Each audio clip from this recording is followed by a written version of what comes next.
السلام عليكم أصحابتا كسو دوادا muuqaalkeen maanta waxaan ku soo qaadanaynaa shanta jilaa ugu mushaarka badan caalamka jilayaashan intooda badan waxay ka soo jeedaan dalka Mareykanka nambarka koowaad The Rock Johnson oo ah jilaa sameeya aflaanta dagaalka heestana dhalashada dalalka Canada iyo Mareykanka ayaa sanadkani noqday jilaaga ugu mushaarka badan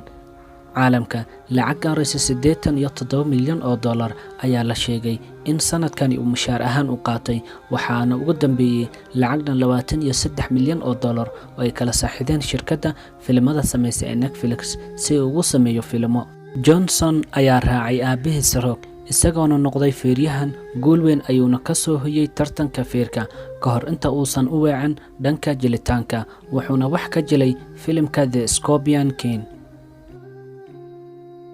nambarka labaad Ryan Reynolds jilaaga Reynolds oo ah ganacsade sameeya aflaanta una dhashay dalka Mareykanka ayaa sanadkii wuxuu mushaar ahaan u qaatay lacag gaaraysa 71 milyan oo dollar lacag ka badan 20 milyan oo dollar ayuu ka sameeyay hal film oo kaliya aflaanta uu hadda soo wada waxaa ka mid ah The Crops iyo New Age iyo waardiyaha xaaska The Hitmans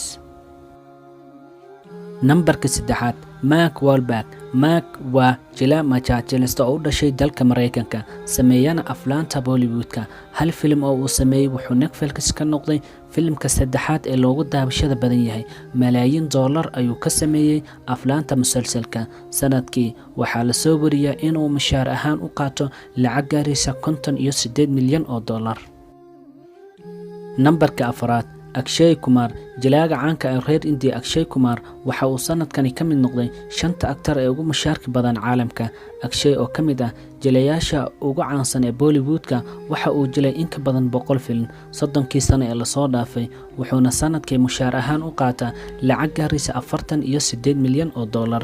wuxuuna noqday aktarka kaliya ee ka soo jeeda India ee ka mid noqday shanta jilaa ugu mushaarka badan dunida inta badan lacagta ayaa la sheegay in uu ka helo xayeysiinta uu u sameeyo shirkadaha waaweyn ee caanka ah Akshay sidoo kale wuxuu lacag ka sameeyaa qandaraasyada jilista filimada iyo ganacsiga gaarka uu leeyahay kuwaas oo uu ka mid yahay website-ka bandhigyada lagu shaaciyo ee lagu magacaabo in film soo saarayaasha Bollywoodka ayaa hadda tartan ugu jira sidii uu Akshay ugu soo muuqan lahaa filimadooda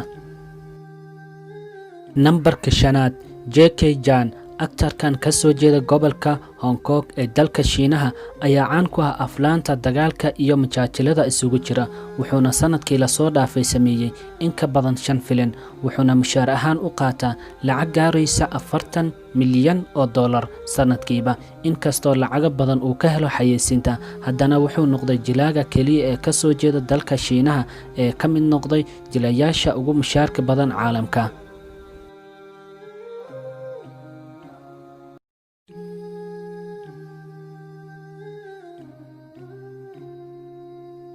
haddii aad ku cusub tahay channelkeena imaasho ha ka ilaawin inaad subscribe saarto channelkeena muuqaalkeena aad like saarto siina share gareyso isku day inaad gaarsiiso hal qof aad ayaa u mahadsantihiin muuqaalka xiga ayaa noo ballan ah